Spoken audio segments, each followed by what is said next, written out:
subscribe to our channel and press the bell icon. السلام علیکم عزیز طلباء و طالبات، سر عبدالستار خان اس یوٹیوب چینل میں آپ تمام کا استقبال ہے۔ 12th سائیکولوجی 12ویں نفسیات preliminary solid exam paper question answer. چلیے شروعات کرتے ہیں۔ سوال نمبر 1، صحیح متبادل کو چن کر ذیل کے بیانات مکمل کیجئے۔ 5 نمبرات کے لیے پہلا ہے نفسیات ایک ڈیش سائنس ہے، اس کا جواب ہے سماجی۔ دوسرا ہے ڈیش ذہانت کا انفرادی ٹیسٹ ہے، اس کا جواب ہے بلاک بلڈنگ ٹیسٹ۔ تیسرا ہے ایک شخص جو شرمیلا اور محدود ہے وہ ڈیش ہے، اس کا صحیح جواب ہے درون بین۔ درون بین کو اندرون بین بھی کہتے ہیں۔ چوتھا ہے عالمی ادارہ صحت WHO نے تمام بد نظمیوں کی اقسام کی درجہ بندی کے لیے ڈیش بنایا ہے، اس کا جواب ہے ICD۔ پانچواں ہے یہ یقین کرنا کہ اچھی چیز ہوگی اسے ڈیش کہتے ہیں، اس کا صحیح جواب ہے پر امیدی۔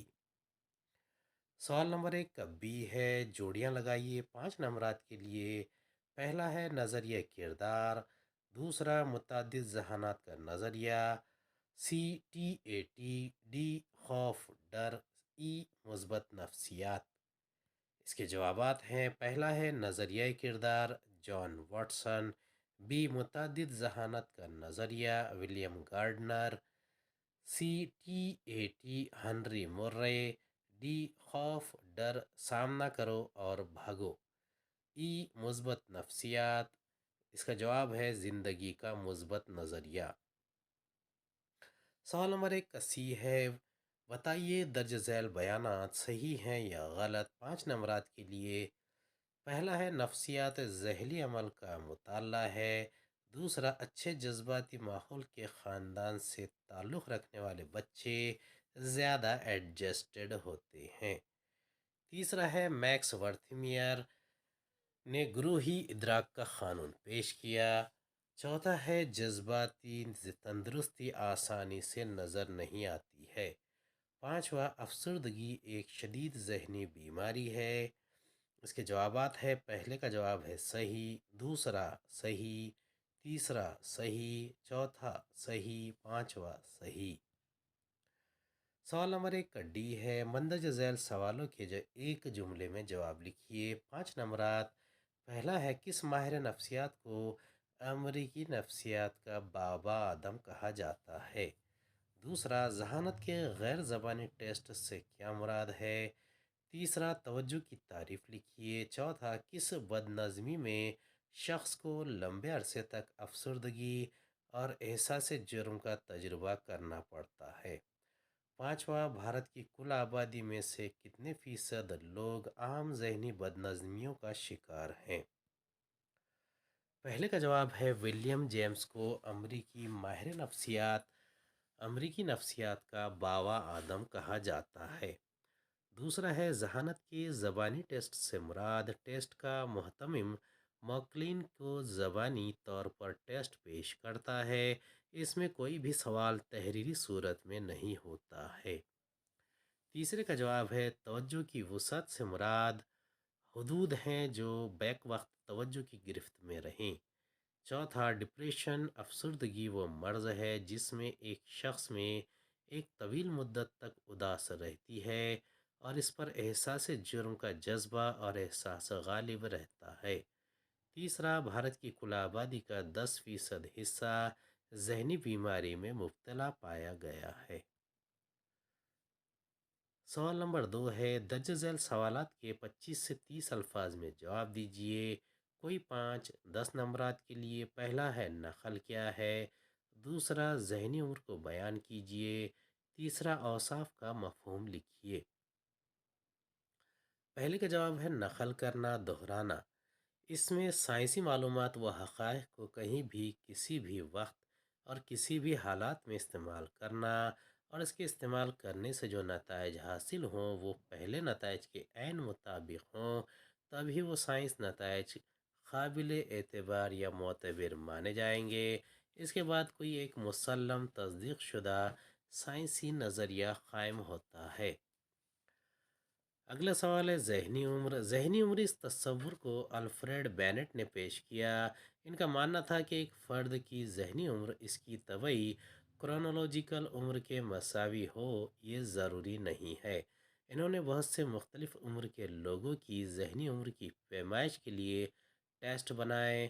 ذہنی عمر کی تعریف یوں کی جا سکتی ہے: یہ وہ عمر ہوتی ہے جس پر ایک فرد پوری کامیابی کے ساتھ وہ سارے آئٹم کو پورا کر لیتا ہے جو اس عمر کے لیے بنائے گئے ہیں. ذہنی عمر کو درج ذیل بیان کیا جا سکتا ہے. پہلا ہے فرد طبعی عمر. سال میں وہ عمر جس میں ایک فرد کامیابی سے تمام آئٹم پورا کر لیتا ہے. اور چوتھا ہے ذہنی عمر سال میں. عیشا 10 سال، 12 ذہنی سال. انکت 10 10 10، راجیش 10 8 8. چوتھا سوال ہے توجہ کے اتار چڑھاؤ سے کیا مراد ہے. پانچواں چہرے کے تاثرات کے رد عمل کو بیان کیجیے. چھٹا صدمے کے بعد تناؤ کی بد نظمیوں کو بیان کیجیے. ساتواں ذہنی صحت سے جڑی بدنامیوں کو بیان کیجیے. توجہ کے اتار چڑھاؤ کا جواب ہے: توجہ کے اتار چڑھاؤ کو تغیر توجہ بھی کہا جاتا ہے. جب ہماری توجہ کسی ایک شے پر مرکوز ہوتی ہے تو یہ کیفیت زیادہ دیر تک قائم نہیں رہ سکتی کیونکہ دوسری شے اس کی جگہ لے لیتی ہے. ہمارے سامنے بہت سی چیزیں ہوتی ہیں اور ہم کبھی ایک شے پر پوری توجہ کرتے ہیں اور کبھی دوسری شے پر. اس طرح ہماری توجہ کے مرکز میں بہت جلد تبدیلی آتی رہتی ہے. اس عمل کو توجہ کے اتار چڑھاؤ سے تعبیر کیا جاتا ہے. اگلے سوال کا جواب ہے: چہرے کے تاثرات. انسان کا چہرہ اس کے اندرونی جذبات کا آئینہ دار ہوتا ہے کیونکہ اس کے جذبات اس کے چہرے پر بھی دکھائی دیتے ہیں. اس مفروضے کے مطابق چہرے کے تاثرات ہمارے جذبات کے بارے میں اپنی رپورٹ یا رائے دیتے ہیں کیونکہ چہرے کے تاثرات سے صرف ہمارے جذبات سے نہیں ہوتے بلکہ یہ ہمارے جذبات کو بھی متاثر کرتے ہیں. مثال کے طور پر ہمیشہ مسکراتے رہنے سے حقیقت میں آپ زیادہ خوش رہ پاتے ہیں. اگلے کا جواب ہے صدمے کے بعد کے تناؤ. ایک شخص کو کوئی صدمہ ہوا اور صدمے کا اثر اس شخص پر 1 ماہ سے زیادہ مدت تک ویسے ہی قائم رہا، اس میں کوئی سدھار نہ ہوا، تو اس بیماری کو ہم صدمہ کے بعد کے تناؤ کی بیماری کہیں گے. اگلا سوال ہے سوال نمبر 3. 50 سے 60 الفاظ میں مختصر نوٹ لکھیے. کوئی 12 نمبرات کے لیے. پہلا ہے مشاہدے کا طریقہ. دوسرا کارل ینگ کی شخصیت کی درجہ بندی. تیسرا جسمانی بدسلوکی سے نمٹنے کے اقدامات. چوتھا نشے کی حالت. پانچواں ذہنی صحت کی فوری مدد. اور چھٹا اقلیت کی اہمیت.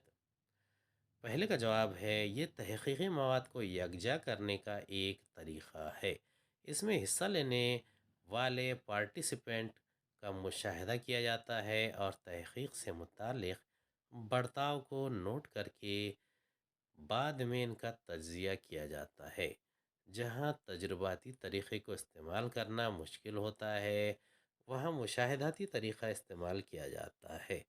مشاہدہ عموماً 2 طریقوں سے کیا جاتا ہے. پہلا ہے فطری مشاہدہ، دوسرا منضبط مشاہدہ. عام طور پر مشاہداتی طریقے کا استعمال بچوں کے ماہرین نفسیات، معالج ماہرین نفسیات اور سماجی ماہرین نفسیات کرتے ہیں. یہ زیادہ سائنسی طریقہ مانا جاتا ہے. اس سے حاصل ہونے والے نتائج زیادہ معتبر مانے جاتے ہیں.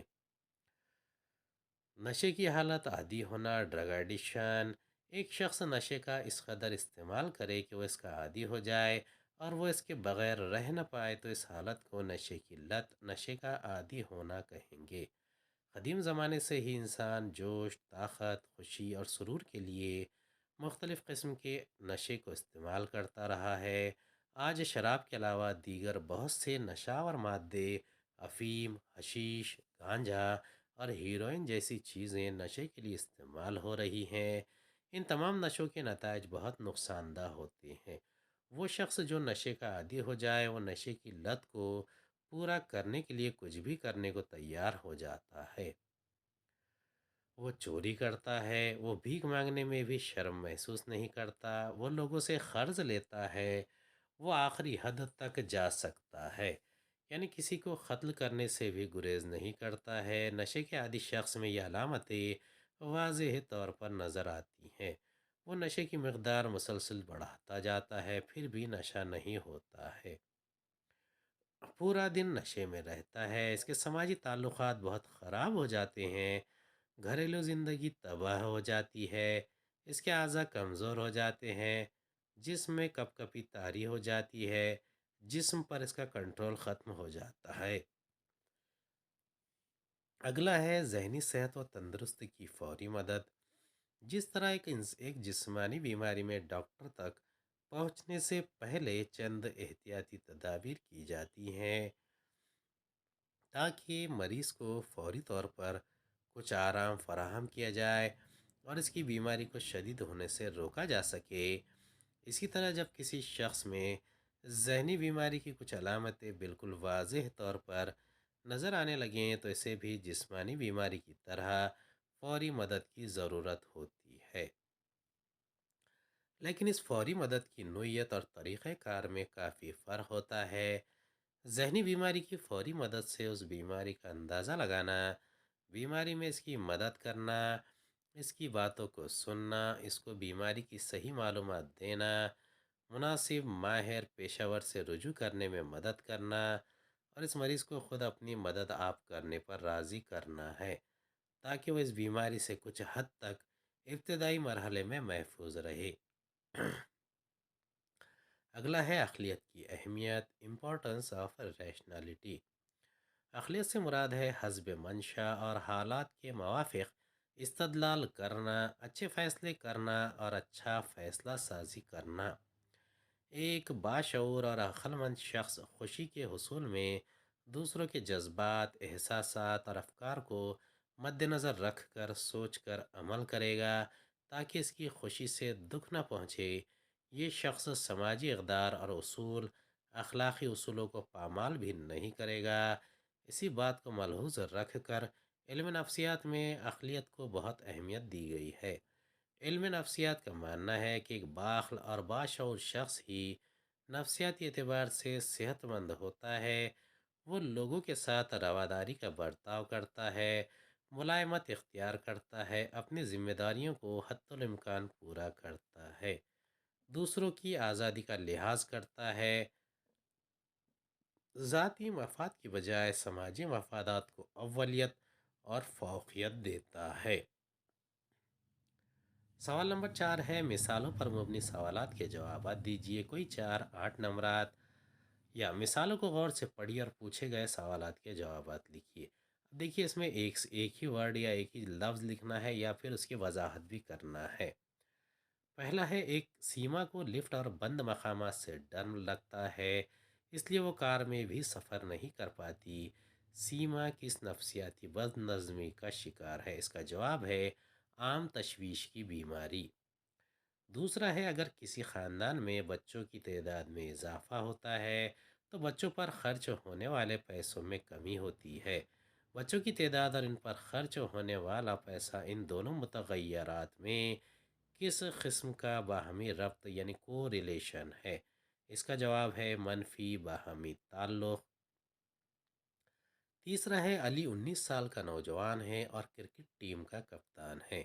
وہ اپنے ساتھیوں کے درمیان مقبول اور پسندیدہ ہے، لیکن اچانک پچھلے مہینے سے اس نے دوستوں کے ساتھ ملنا جلنا، باہر جانا، کرکٹ کھیلنا چھوڑ دیا ہے۔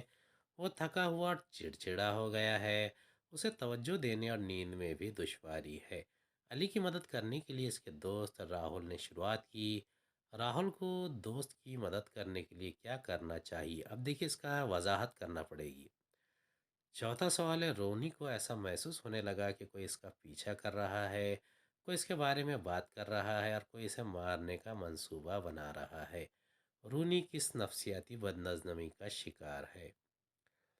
تیسرے کا جواب ہے یہاں ہم ان طریقوں کو دیکھیں گے جن کے استعمال سے ہم کسی مدد چاہنے والے کی دماغی صحت کے لیے فوری امداد کے طور پر کیا کر سکتے ہیں۔ اب ہم یہ سمجھتے ہیں کہ دماغی مریض کا برتاؤ پرتشدد ہوتا ہے، وہ اپنے آپ سے بات کرتا ہے، وہ گندے، غلیظ اور پھٹے کپڑے میں رہتا ہے، لیکن ہمیں یہ سمجھنا چاہیے کہ دماغی مرض میں مبتلا اکثر لوگ بالکل نارمل نظر آتے ہیں۔ ہمیں انہیں بلا تشخیص پہچان بھی نہیں سکتے۔ ان کا برتاؤ کچھ حد تک اوروں سے مختلف ہو سکتا ہے، جیسا کہ علی کے برتاؤ میں تبدیلی صاف نظر آ رہی تھی۔ یہ برتاؤ کی تبدیلی ایک خطرے کی علامت ہے، اس لیے اس مسئلے کو سنگین بننے سے پہلے اسے روکنا بہت ضروری ہے۔ پہلا نقطہ نظر ہے کسی بحران میں مدد کر ان کا اندازہ لگائے۔ دوسرا، بغیر کوئی فیصلہ کیے انہیں سنیں۔ تیسرا، ان کی مدد کریں اور معلومات وہم پہنچائیں۔ چوتھا، مناسب پیشہ ورانہ مدد لینے ان کی حوصلہ افزائی کریں۔ پانچواں، خود کی مدد کرنے اور دیگر مددگار حکمت عملی کو اپنانے میں حوصلہ افزائی کریں۔ یعنی یہ جو طریقہ کار ہے اسے الگی کہا گیا ہے، ALGEE۔ پانچواں سوال ہے، کام کی جگہ سے گھر لوٹتے وقت دنیش کو کچھ بدماشوں نے گھیر لیا، اسے بے رحمی سے مارا پیٹا، اس کا سارا سامان چھین لیا، ساتھ ہی اسے اور اس کے خاندان کو مارنے کی بھی دھمکی دی۔ وہ پولیس تھانہ گیا اور کمپلین بھی کی، لیکن ایک ہفتہ گزر جانے کے بعد دنیش کو خوفناک خواب آنا شروع ہو گئے۔ وہ خوفزدہ رہنے لگا، وہ انتہائی مایوس رہنے لگا۔ دنیش تناؤ کی کس بد نظمی میں مبتلا ہے؟ چھٹا ہے، ریان ایک نوجوان ہے، وہ بہت باتونی ملنسار ہے، اسے دوستوں میں وقت گزارنا بہت پسند ہے، وہ لوگوں کی مدد کرنے کے لیے ہر وقت تیار رہتا ہے۔ ریان کس قسم کی شخصیت کا مالک ہے؟ اب دیکھیے اس میں سے چوتھے کا جواب ہے، رونی کو انتشار نفس کی بیماری ہے۔ پانچواں ہے، شدید دباؤ کی بیماری۔ چھٹا ہے، انسان دوست شخصیت۔ سوال نمبر 5 ہے، 25 سے 30 الفاظ میں درج ذیل اصطلاحات کو بیان کیجیے۔ اب کوئی 5 ہی کرنا ہے 10 نمبرات کے لیے۔ پہلا ہے ارتباطی قدر، دوسرا ہے جذباتی ذہانت، تیسرا ہے ساختی انٹرویو۔ جذباتی ذہانت سے مراد ہے خود کے اور دوسروں کے جذبات کو سمجھنا، ان جذبات کے فرق کو سمجھنا ہے۔ اس سے حاصل ہونے والی معلومات سے کسی کی سوچ اور اس کے عمل کو سمجھنے کی صلاحیت کو جذباتی ذہانت یعنی ایموشنل انٹیلیجنس کہتے ہیں۔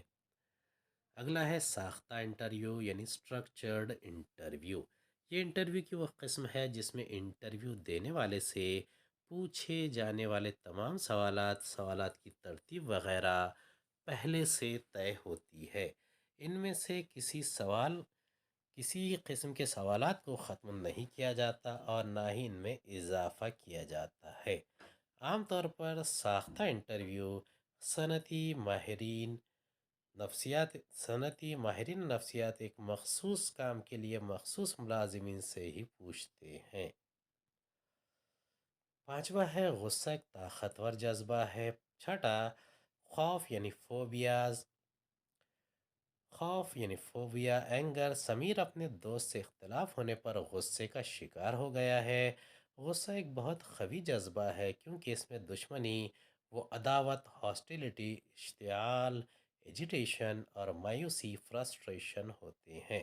غصے کے اظہار میں عموماً چہرے کے تاثرات، جسمانی زبان، باڈی لینگویج، آواز کا لب و لہجہ اور جارحانہ تصور یعنی ایگریسیونیس برتاؤ صرف صاف طور پر ظاہر ہوتا ہے۔ غصے کو دو دھاری تلوار سمجھا جاتا ہے کیونکہ یہ اچھا بھی ہے اور برا بھی ہے۔ اگلا ہے خوف یعنی فیئر۔ سومی خوف زدہ ہے کیونکہ وہ والدین کو رزلٹ بتانے سے ڈر رہی ہے۔ یہ بھی ایک قوی جذبہ ہے کیونکہ ارتقائی ایوولوشنری نقطہ نظر سے یہ ہماری بقا، سروائیول سے جڑا ہوتا ہے، کیونکہ خوف زدہ شخص خوف کا مقابلہ کرتا ہے یا اس سے ڈر کر بھاگ جاتا ہے۔ خوف کسی خطرے کی نشاندہی کرتا ہے۔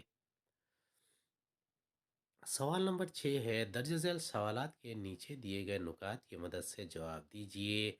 کوئی 10 نمبرات کے لیے۔ پہلا ہے، مسئلے کو حل کرنے کے مراحل کی وضاحت کیجیے۔ نکات ہے، پہلا نکتہ ہے مسئلے کو بیان کرنا، دوسرا متبادل حل پیدا کرنا، تیسرا حل کو چننا، چوتھا حل کا نفاذ اور اس پر عمل کرنا۔ پہلے کا جواب ہے یہ سوچنے کی اقسام میں سے ایک ہے۔ مسئلہ حل کرنے کے مختلف مراحل ہوتے ہیں۔ ان مراحل سے گزرنے کے بعد ہی مسئلے کو حل کرنے کا عمل مکمل ہو سکتا ہے۔ ان کے مراحل مندرجہ ذیل ہیں۔ پہلا ہے مسئلے کا تعین کرنا۔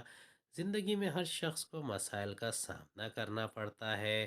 مسئلے کو حل کرنے میں اس کو سب سے پہلے سمجھنا ضروری ہے کہ مسئلہ اصل میں کیا ہے۔ فرد کو مسئلے کی حقیقی اور صحیح پہچان یا شناخت ہونا چاہیے، ورنہ وہ شخص اس مسئلے کو حل نہیں کر سکے گا۔ دوسرا ہے متبادل حل پیدا کرنا۔ اس کا جواب ہے جب ایک شخص کوئی مسئلہ درپیش ہو اور اس نے مسئلے کی نوعیت، شدت اور حقیقت کا تعین کر لیا ہو تو اس کے سامنے اس مسئلے کے مختلف حل آتے ہیں۔ ان مختلف حلوں میں صحیح، مؤثر اور کارگر حل کیا ممکن ہے، اس پر غور کرنا ضروری ہوتا ہے۔ تیسرا ہے ایک حل کا انتخاب کر لینا۔ جب ایک شخص کو اپنے سامنے درپیش مسئلے کی نوعیت واضح ہو جاتی ہے تو وہ مختلف حل کو دیکھتا ہے، لیکن اس تیسرے مرحلے میں اسے ان سارے متبادل حلوں میں سے کسی ایک مخصوص حل کا انتخاب کرنا ہوتا ہے۔ یہ انتخاب وہ اپنے پچھلے تجربات کی بنیاد پر کرتا ہے۔ اس حل کو اپنانے کے لیے وہ استدلال کو بھی اپناتا ہے۔ پانچواں نقطہ ہے حل پر عمل کرنا اور اس کا جائزہ بھی لینا۔ اس کا جواب ہے چونکہ فرد مختلف حلوں میں سے کسی ایک حل پر اطمینان ہو جانے کے بعد اسے آزمائے گا، یعنی اس حل پر عمل کرے گا اور اس حل کے نتائج پر نظر رکھے گا کہ واقعی اس حل سے اس کا مسئلہ حل ہوا یا نہیں۔ اگر وہ حل کارگر نہ ہو تو اس کا جائزہ لے کر اس مسئلے کے لیے کسی اور حل کی طرف رجوع کرے گا اور اسے آزمائے گا۔ یہ مسئلہ حل کرنے کا آخری مرحلہ ہوتا ہے۔ اگلا سوال ہے صدمے کے بعد تناؤ کی بد نظمی بیان کیجیے۔ اس کے نکات ہے، پہلا ہے صدمے کے بعد تناؤ کی بد نظمی کا مفہوم، دوسرا صدمے کا مرحلہ، تیسرا قابل تجویز مرحلہ، چوتھا بحالی کا مرحلہ۔ صدمے کے بعد تناؤ کی بیماری۔ اس کا جواب ہے پہلا نقطہ ہے اگر ایک شخص شدید تناؤ کی بیماری کی شدت اسی شدت ہو اور اس کے ساتھ ایک ماہ سے زیادہ تک جاری رہے، یعنی post traumatic stress dis order PTSD، اس میں کوئی سدھار نہ ہو تو اس بیماری کو صدمے کے بعد کے تناؤ کی بیماری کہیں گے۔ اب اس کی مثال ہے اگر دنیش اسی شدید تناؤ کی 1 مہینے سے زیادہ مدت تک محسوس کرتا رہے تو اسے صدمے کے بعد کے تناؤ کی بیماری کہیں گے اور یہی تشخیص ہوگی۔ عام طور پر صدمے سے 2-4 شخص ان 3 مراحل سے گزرتا ہے۔ پہلا ہے صدماتی مرحلہ، شاک سٹیج۔ اس مرحلے میں وہ شخص بہت پریشان رہتا ہے اور وہ کچھ بھی سوچنے کے قابل نہیں ہوتا ہے کیونکہ وہ صدمے سے دوچار ہوا ہوتا ہے۔ دوسرا ہے قابل تجویز مرحلہ یعنی سجسٹیبل سٹیج۔ اس مرحلے میں وہ شخص دوسروں سے صلاح و مشورہ کرتا ہے، اس حالت یا صدمے سے باہر نکلنے کا طریقہ یا راستہ پوچھتا ہے، ان سے رہنمائی چاہتا ہے۔ یہ شخص اتنا حساس ہو چکا ہوتا ہے کہ وہ بلا سوچے سمجھے ہر کسی کے مشورے کو قبول کر لیتا ہے اور اس سے ہونے والے نتائج پر بھی غور نہیں کرتا۔ تیسرا ہے بحالی کا مرحلہ، ریکوری سٹیج۔ اگرچہ اس وقت بھی وہ شخص دباؤ میں ہوتا ہے لیکن وہ اپنے ذہنی توازن کو بحال کرنے کی کوشش کرتا ہے، اس میں بحالی کے کچھ آثار نظر بھی آنے لگتے ہیں۔ اس کے باوجود کچھ لوگ اس وقت بھی اپنے ذہنی توازن کو بحال کرنے میں ناکام ہو جاتے ہیں اور ان کی ذہنی بیماری PTSD کی علامات یہیں سے دوبارہ ظاہر ہونا شروع ہو جاتی ہے۔ اگلا سوال ہے سوال نمبر 7، درج ذیل میں سے کسی ایک کا جواب 150 سے 200 الفاظ میں لکھیے۔ پہلا ہے ذہانت کا مفہوم واضح کر کے ذہانت کے ٹیسٹ کیا اقسام کو مفصل بیان کیجیے۔ دوسرا ہے شخصیت کا مفہوم واضح کر کے شخصیت کو متاثر کرنے والے عوامل کی وضاحت کیجیے۔ پہلے کا جواب ہے ذہانت ایک فرد کی مجموعی و آفاقی صلاحیت ہے جس سے فرد بامقصد کام انجام دیتا ہے، عقل سے سوچتا ہے اور اس کی مدد سے ماحول میں مؤثر طریقے سے کام انجام دیتا ہے۔ اس کا پہلی قسم ہے انفرادی ذہانتی ٹیسٹ کی فوقیات، یعنی اس ٹیسٹ کا محتمم یعنی ایڈمنسٹریٹر موکل یعنی کلائنٹ سے براہ راست آہنگ ہوتا ہے۔ ٹیسٹ کا محتمم موکل کے احساسات، مزاج اور تاثرات کے بارے میں دوران ٹیسٹ زیادہ سے زیادہ معلومات حاصل کر لیتا ہے۔ دوسرے ٹیسٹوں کی بنسبت اس انفرادی ٹیسٹ میں کسی فرد کی تخلیقی سوچ کی پیمائش کرنے کی زیادہ گنجائش ہوتی ہے۔ انفرادی ذہانتی ٹیسٹ کی دشواریاں اور خامیاں۔ پہلا ہے، انفرادی ٹیسٹ بہت وقت طلب اور مہنگا ہوتا ہے۔ دوسرا، انفرادی ٹیسٹ کے لیے ایک تربیت یافتہ اور ماہر ممتحن ہونا چاہیے، کیونکہ اس کا اہتمام کرنا، اسکور جمع کرنا اور اس کی توضیح کرنا ایک مشکل کام ہوتا ہے۔ دوسرا ہے گروہی ذہانتی test, group test of intelligence. وہ ذہانتی ٹیسٹ جو بیک وقت ایک یا ایک سے زیادہ افراد کے لیے کیا جاتا ہے اسے گروہی ذہانتی ٹیسٹ کہتے ہیں۔ گروہی ذہانتی ٹیسٹ کو دوسری جنگ عظیم کے دوران فوجیوں کی بھرتی کے لیے تیار کیا گیا تھا۔ یہ ٹیسٹ اجتماعی ٹیسٹنگ کے لیے بہت کارآمد ثابت ہوتا ہے۔ اس ٹیسٹ کی چند مثالیں ہیں۔ پہلا ہے آرمی الفا ٹیسٹ، دوسرا آرمی جنرل کلاسیفیکیشن ٹیسٹ، تیسرا ریونس اسٹینڈرڈ پروگریسیو میٹرائسس۔ گروہی ذہانتی ٹیسٹ کی فوقیات۔ اس کا پہلا نقطہ ہے، ٹیسٹ میں کم وقت لگتا ہے اور اس میں خرچ بھی کم ہوتا ہے۔ دوسرا، گروہی ٹیسٹ کا اہتمام اور ممتحن کا کام بہت کم ہوتا ہے۔ اس وجہ سے ممتحن کے لیے کسی مخصوص تربیت کی ضرورت نہیں ہوتی۔ گروہی ذہانتی ٹیسٹ کی دشواریاں، خامیاں۔ پہلا ہے، اس ٹیسٹ میں محتمم کا موکل سے بہت کم رابطہ ہوتا ہے۔ دوسرا، اس ٹیسٹ سے فرد کی تخلیقی سوچ کی جانچ نہیں کی جا سکتی ہے۔ تیسری قسم ہے زبانی ذہانتی test, verbal test of intelligence. وہ ذہانتی ٹیسٹ جس میں زبان، الفاظ یا عادات کا استعمال کیا جاتا ہے اسے زبانی ذہانتی ٹیسٹ کہتے ہیں۔ اس ٹیسٹ میں سبجیکٹس کو زبانی طور پر ٹیسٹ کا جواب دینا ہوتا ہے۔ اس کی چند مثالیں ہیں: army alpha test, Wechsler's adult intelligence scale WAIS۔ زبانی ذہانتی ٹیسٹ کی فوقیات۔ پہلا نقطہ ہے، یہ ٹیسٹ اعلیٰ درجے کی دماغی صلاحیت کی جانچ پیمائش کرنا مفید ہوتا ہے۔ دوسرا، اس ٹیسٹ کے ذریعے اوسط اور اوسط سے زیادہ ذہانت کے افراد میں فرق کیا جا سکتا ہے۔ زبانی ٹیسٹ کی دشواریاں اور خامیاں۔ پہلا ہے، اس ٹیسٹ کو مختلف زبان کے بولنے والوں پر استعمال نہیں کیا جا سکتا ہے۔ دوسرا، اس ٹیسٹ کو بہت چھوٹے بچوں اور ان پڑھ لوگوں پر بھی استعمال نہیں کیا جا سکتا ہے۔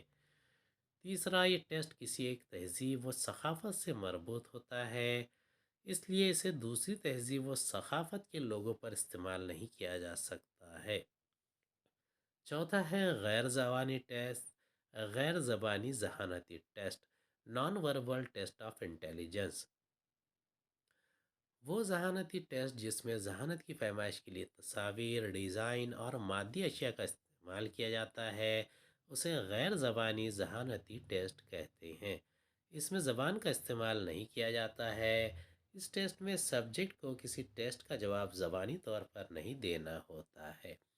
اس ٹیسٹ کی دو قسمیں ہیں۔ پہلا ہے پرفارمنس ٹیسٹ، دوسرا ہے پیپر پینسل ٹیسٹ۔ امید ہے آپ کو ہمارا یہ بات سمجھ میں آ رہا ہوگا۔ ایک فرد کی شخصیت کی تعمیر میں دوسرے کا جواب ہے۔ ایک فرد کی شخصیت کی تعمیر میں بہت سے عوامل اور عناصر شامل ہوتے ہیں۔ اگر ان عوامل سے فرد نے مثبت خوبیوں کو اپنایا تو اس کی شخصیت پسندیدہ بن جاتی ہے۔ اگر فرد کو ان عوامل سے منفی سوچ اور خامیاں ملے تو اس کی شخصیت تباہ ہو جاتی ہے اور خود اور سماج کے لیے ایک عذاب بن جاتا ہے۔ شخصیت کو متاثر کرنے والے چند عوامل یہ ہیں۔ پہلا ہے خاندان۔ انسان سماجی جانور ہے اور اس کی جملہ ضرورتیں سماج میں پوری ہوتی ہیں۔ خاندانوں سے مل کر ہی سماج بنتا ہے۔ گویا ایک بچے کی ابتدا اس کے خاندان، ماں باپ، بھائی بہن سے ہوتی ہے۔ اس لیے بچے کی شخصیت میں پہلا اور دیر پا اثر اس کے خاندان کا ہوتا ہے۔ جیسا خاندان کا اختلافی پس منظر اور انداز فکر ہوگا، وہی باتیں بچوں میں بھی ہوں۔ خاندان کے لوگوں کے باہمی تعلقات اس پر بہت زیادہ اثر انداز ہوتے ہیں۔ اگر اہل خانہ میں محبت و الفت ہوگی، ایک دوسرے کا احترام و عزت کریں گے، تو وہی خوبیاں بچے کی شخصیت میں بھی نمایاں ہوں گی۔ دوسرا ہے اسکول۔ خاندان کے بعد بچے کی دوسری اہم جگہ اس کی اسکول ہوتی ہے۔ یہاں وہ درس لیتا ہے، یہاں کتابی علوم کے ساتھ ساتھ سماجی اقدار کو دیکھتا اور سیکھتا ہے۔ اسکول کی تعلیمی سرگرمیوں کے علاوہ غیر تعلیمی و غیر نصابی سرگرمیوں میں حصہ لیتا ہے۔ اس میں چھپی ہوئی صلاحیتیں پروان چڑھتی ہیں۔ نئے لوگوں سے ملنے سے کچھ سیکھنے کا موقع ملتا ہے۔ معلم اس کا رول ماڈل ہوتا ہے۔ اس کی صلاحیتوں سے بچے میں تخلیقی افکار اور صلاحیتیں ابھرتی ہیں۔ زندگی گزارنے کے علوم و فنون سے آشنا ہوتا ہے۔ تیسرا ہے ہمسر گروپ۔ اسے ہم عمر گروپ کا نام بھی دے سکتے ہیں۔ چونکہ انسان سماجی جانور کہلاتا ہے، اس لیے ہر انسان مختلف گروہ میں رہنا پسند کرتا ہے۔ سماج میں بے شمار گروہ ہوتے ہیں۔ ہر فرد اپنی پسند اور ضروریات کے اعتبار سے ان گروہ کا رکن بن کر ان کو فائدہ پہنچاتا ہے یا ان سے فیض یاب ہوتا ہے۔ ہمسر گروپ اچھے اور برے دونوں قسم کے ہو سکتے ہیں۔ وہ گروہ جس سے انسانوں کی شخصیت بنتی ہے، سنورتی ہے، اسے ہم اچھا ہمسر گروپ کہہ سکتے ہیں۔ اس گروہ سے فرد میں مثبت اور اچھی صلاحیتیں پیدا ہوتی ہے اور منفی سوچ اور غیر سماجی کردار کے حامل گروپ کو ہم غیر مقصد اور نقصان دہ ہمسر گروپ کا نام دے سکتے ہیں۔ ان گروپ میں رہنے سے عموماً انسان غیر سماجی ہو جاتا ہے۔ اس میں بہت سی خرابیاں پیدا ہو جاتی ہیں اور یہ سماج کے لیے نقصان دہ بن جاتا ہے۔ اس کی شخصیت بالکل تباہ ہو جاتی ہے۔ چوتھا ہے تہذیب و کلچر۔ ہر سماج کا ایک کلچر ہوتا ہے اور وہ سماج اس کلچر کے مطابق زندگی گزارتا ہے، اور جو لوگ اس کلچر کے مخالف عمل کرتے ہیں وہ اس سماج کے لیے ناپسندیدہ مانے جاتے ہیں۔ گویا ہر سماج کے کچھ سماجی و اخلاقی اقدار ہوتے ہیں۔ ان کے مطابق ہی اس کلچر کے افراد کو عمل کرنا ہوتا ہے۔ مثال کے طور پر کچھ سماج میں کاروبار کرنا بہت پسند کیا جاتا ہے، اس لیے سماج کے لوگوں میں کاروباری صلاحیتیں زیادہ ہوتی ہیں۔ یہ ملازمت کرنا پسند نہیں کرتے اور کاروباری افراد کی ہمیشہ حوصلہ افزائی کرتے ہیں۔ امید ہے آپ کو ہمارا ویڈیو پسند آیا ہوگا۔ اگلی ویڈیو میں دوبارہ ملاقات ہوگی۔ خدا حافظ۔